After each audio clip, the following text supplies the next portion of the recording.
आज हम अफसाना सुनेंगे खोल दो। ये सआदत हसन मंटो का तक़सीम हिंद के तनाजुर में लिखा गया एक इंतहाई दर्दनाक अफसाना है, जिसमें उस इंसानी अलमिये की बात की गई है जिस बारे बहुत ही कम लिखारियों ने कुछ लिखा या लिखने की हिम्मत की। चलिए शुरू करते हैं। अमृतसर से स्पेशल ट्रेन दोपहर 2 बजे को चली और 8 घंटों के बाद मुगलपुरा पहुंची। रास्ते में कई आदमी मारे गए, मुतअद्दिद जख्मी हुए और कुछ इधर उधर भटक गए। सुबह 10 बजे कैंप की ठंडी जमीन पर जब सिराजुद्दीन ने आंखें खोलीं और अपने चारों तरफ मर्दों, औरतों और बच्चों का एक मुतलातिम समंदर देखा, तो उसकी सोचने समझने की कुव्वतें और भी ज़ईफ हो गईं। वो देर तक गदले आसमान को टिकटिकी बांधे देखता रहा। यूं तो कैंप में हर तरफ शोर बरपा था, लेकिन बूढ़े सिराजुद्दीन के कान जैसे बंद थे। उसे कुछ सुनाई नहीं देता था। कोई उसे देखता तो ये ख्याल करता कि वो किसी गहरी फिक्र में गर्क है, मगर ऐसा नहीं था। उसके होशो हवास शल थे। उसका सारा वजूद खला में मुअल्लक था। गदले आसमान की तरफ बगैर किसी इरादे के देखते देखते सिराजुद्दीन की निगाहें सूरज से टकराईं। तेज रोशनी उसके वजूद के रगो रेशे में उतर गई और वो जाग उठा। ऊपर तले उसके दिमाग पर कई तस्वीरें दौड़ गईं। लूट, आग, भागम भाग, स्टेशन, गोलियां, रात और सकीना। सिराजुद्दीन एकदम उठ खड़ा हुआ और पागलों की तरह उसने अपने चारों तरफ फैले हुए इंसानों के समंदर को खंगालना शुरू किया। पूरे 3 घंटे वो सकीना सकीना पुकारता कैंप में खाक छानता रहा, मगर उसे अपनी जवान अकलौती बेटी का कोई पता न मिला। चारों तरफ एक धांधली सी मची थी। कोई अपना बच्चा ढूंढ रहा था, कोई माँ, कोई बीवी और कोई बेटी। सिराजुद्दीन थक हार कर एक तरफ बैठ गया और हाफिजे पर जोर देकर सोचने लगा कि सकीना उससे कब और कहाँ जुदा हुई। लेकिन सोचते सोचते उसका दिमाग सकीना की माँ की लाश पर जम जाता, जिसकी सारी अंतड़ियां बाहर निकली हुई थीं। उससे आगे वो और कुछ ना सोच सकता। सकीना की माँ मर चुकी थी। उसने सिराजुद्दीन की आंखों के सामने दम तोड़ा था।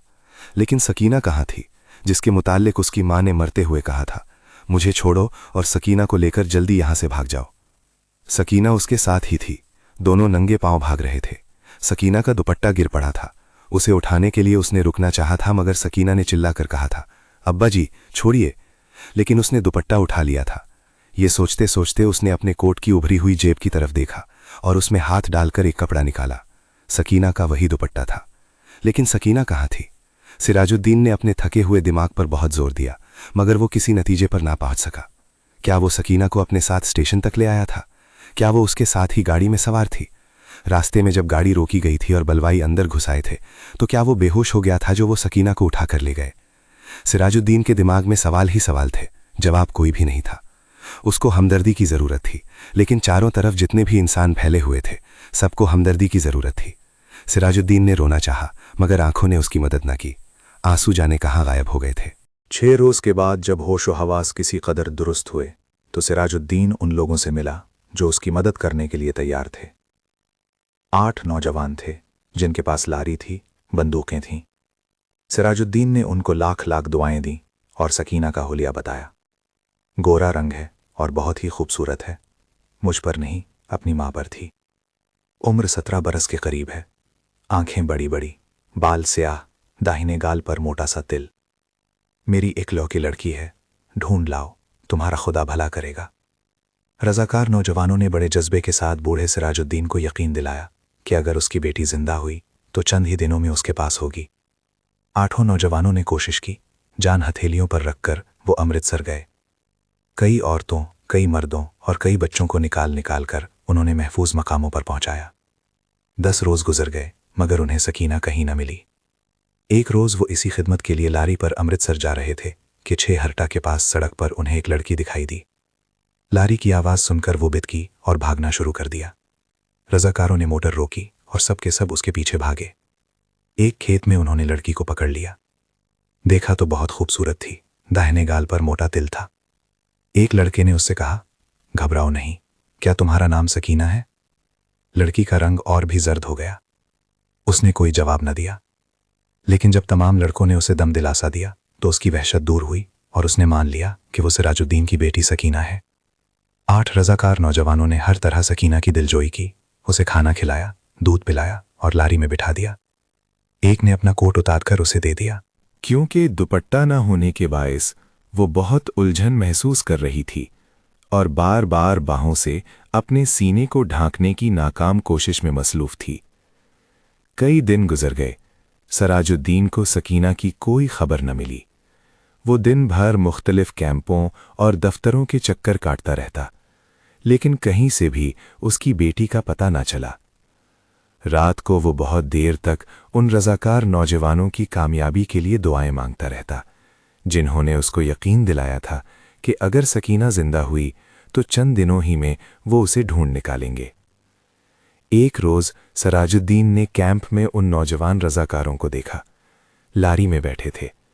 सराजुद्दीन भागा भागा उनके पास गया।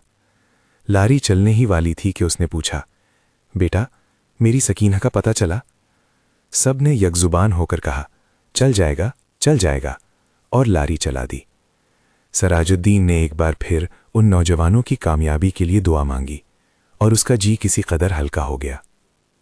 शाम के करीब कैंप में जहां सराजुद्दीन बैठा था, उसके पास ही कुछ गड़बड़ सी हुई। 4 आदमी कुछ उठाकर ला रहे थे। उसने दरियाफ्त किया तो मालूम हुआ कि एक लड़की रेलवे लाइन के पास बेहोश पड़ी थी। लोग उसे उठाकर लाए हैं। सराजुद्दीन उनके पीछे पीछे हो लिया। लोगों ने लड़की को अस्पताल वालों के सुपुर्द किया और चले गए। कुछ देर वो ऐसे ही अस्पताल के बाहर गड़े हुए लकड़ी के खंबे के साथ लगकर खड़ा रहा, फिर आहिस्ता आहिस्ता अंदर चला गया। कमरे में कोई भी नहीं था। एक स्ट्रेचर था जिस पर एक लाश पड़ी थी। सराजुद्दीन छोटे छोटे कदम उठाता उसकी तरफ बढ़ा। कमरे में दफतन रोशनी हुई। सराजुद्दीन ने लाश के जर्द चेहरे पर चमकता हुआ तिल देखा और चिल्लाया, सकीना। डॉक्टर ने, जिसने कमरे में रोशनी की थी, सिराजुद्दीन से पूछा, क्या है? सिराजुद्दीन के हल्क से सिर्फ इस कद्र निकल सका, जी मैं इसका बाप हूं। डॉक्टर ने स्ट्रेचर पर पड़ी हुई लाश की तरफ देखा, उसकी नब्ज टटोली और सिराजुद्दीन से कहा, खिड़की खोल दो। सकीना के मुर्दा जिस्म में जुम्बिश पैदा हुई। बेजान हाथों से उसने अजारबंद खोला और शलवार नीचे सरका दी।